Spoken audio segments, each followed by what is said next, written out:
परवेज इकबाल सबके दिल से अहद करता हूँ कि जब तक इस मुल्क पाकिस्तान में आइन की बालादस्ती नहीं होती, इमरान खान को रिहा नहीं किया जाता, 8 फरवरी के मैंडेट को वापस नहीं किया जाता,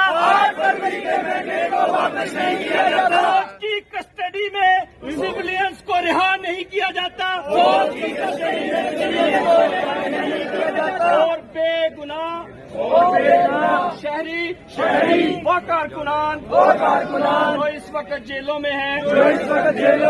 उनको रिहा नहीं किया जाता। हमारी जद्दोजहद जारी रहेगी और हमारी सूरत हर कीमत पर खून के आखिरी कतरे तक आखिरी सांस तक